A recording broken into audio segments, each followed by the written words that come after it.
So the remake of The Crow is supposed to come out this weekend.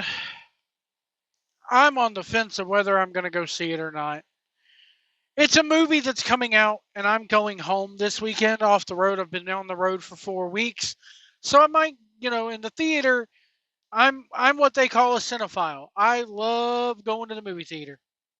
The movie theater is one of my happy places, as the kids say today. So I'll probably go see it. Um, I've already gotten a chance to see Deadpool and Wolverine in the theaters, and that was awesome. But I'm gonna go. I might go see the Crow remake just because I want to laugh at how bad it's going to be. It's one of those things. It's going to be a train wreck. It's going to be bad, but you can't look away from it either. It's one of those things that you got to go see how bad they've screwed up this IP. And I think just based off the trailer, I did a video here on the channel. Go look at it when they first released that very first trailer last year. I think it was last year. And I trashed it. I did, and I still think it doesn't look good. They've released clips where the Crow is going through an opera house killing people. And he's running around hacking people and stabbing people with a sword. And I'm like, it still looks very John Wick heavy.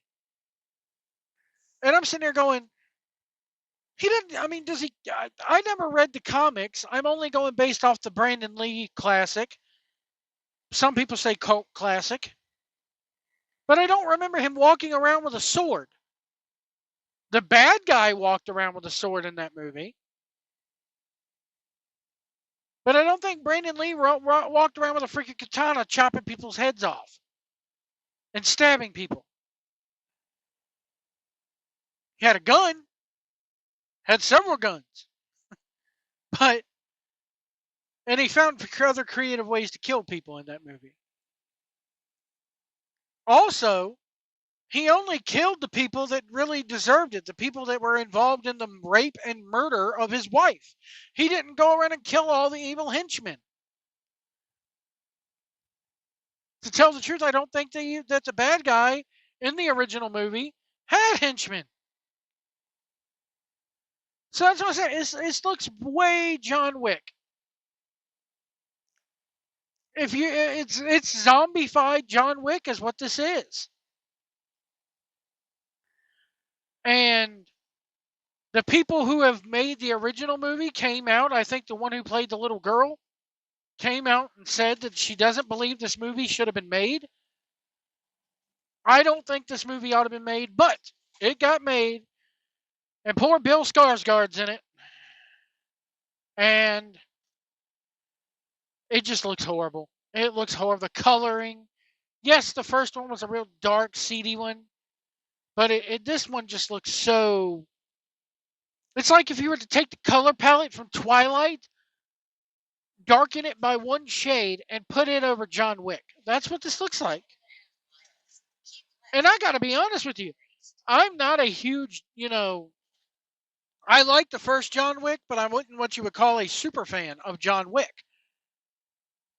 It's not like John Wick revolutionized the action genre. Especially when I rewatched the first season of Daredevil on Netflix. And that hallway scene from like the second or third episode. Every damn action movie since then, and I bet you The Crow has one too. Every action movie since then has a hallway fighting scene because of Daredevil. But this movie is not going to revolutionize anything. The projections have come out. This movie cost $50 million to make, not including marketing. You jump it up at about another 50. We're going to say this movie cost a total of $100 million. I won't even say that. Actually, I'll go lower than that, and I'll say 70, because they have not done a good job marketing this movie. I have not seen one television ad for this movie. So it just makes me wonder how bad this is really going to be. The projections for this against a, dare say, $70 million budget, including marketing, $50 million confirmed without marketing. They never tell you how much they spend on marketing. But this hasn't been marketed well. The projections are anywhere between 7 and 11 million. I'm gonna go ahead and say that this movie this weekend, I'm gonna split it right down the middle. $9 million is all this movie's gonna make. It's gonna either do equal to or slightly better than Borderlands just did. Borderlands had its own host of problems. You got two old grannies trying to play hip young characters. It's not working. Jack Black is as annoying as ever in this movie. It's based off a video game IP that peaked in popularity 10 years ago. This movie has only two or three problems. One, again, it looks like a Twilight color paletted John Wick movie. You know, John Wick has that neo noir, dark neon vibe to it. This just looks awful. Even the first Crow had that kind of dark gothic, but it had that neo noir for the early 90s vibe to it. This just looks dark and drab and gray for the sake of being dark and drab and gray. Number two is that it just does not look good. It does not look good. They've race swapped the leading female character in it, which is the girl who plays his wife, which, okay, whatever. That's one that I'll give you a pass for race swapping. You can do that. It's no big deal.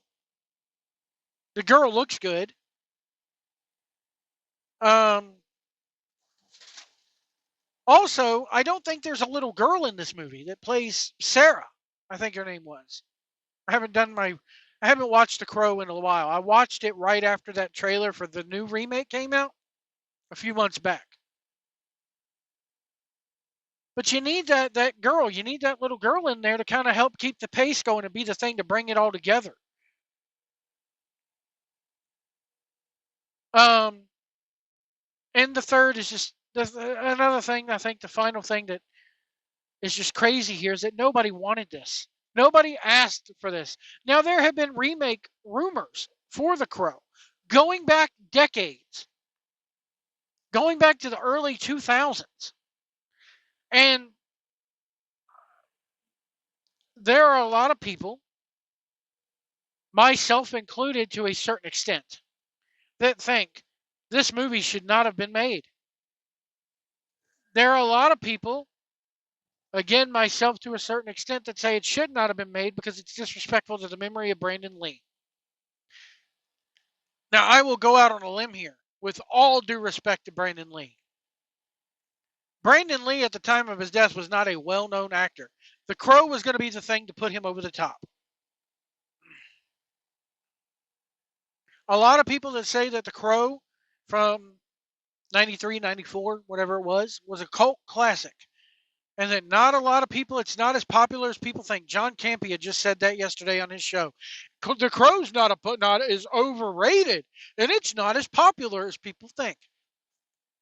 It is popular as people think. Now, granted, it's one of those member berry movies. Now, what do I mean by that? Well, if you know the member berries, go look up the member berries from South Park. They're little bitty blue berries that remind you of stuff. They talk. Remember Star Wars? Oh, yeah, we remember. Remember Chewbacca? Yeah, we remember. It's one of those movies where when you're sitting around talking about one of the, some of the greatest movies of all time, you got, remember The Crow? Yeah, I remember. Oh, remember Brandon Lee died making it? Oh, yeah, I remember. That's sad. I remember. But more often than not, I would take The Crow as being one of the greatest comic book movies of all time. Certainly for the 90s. I mean, you go. Spawn is an overrated comic book movie. So there you go. But The Crow, no. Is it a member berry movie? Yeah. But it's not a. Is it a? I would not define it as a cult classic. I say it's one step above a cult classic, but I just think this is going to flop. It's going to flop royally. They're going to take a hell of a loss on this. They're going to take one heck of a loss on this.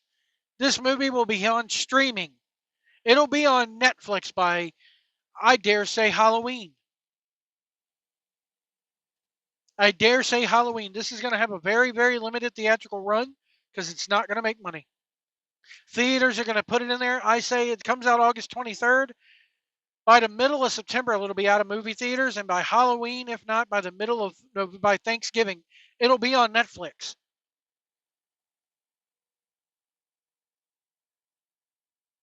But should have never been made. What do you guys think about the Crow remake? Let me know what you guys think in the comments below, and we will see you down the road.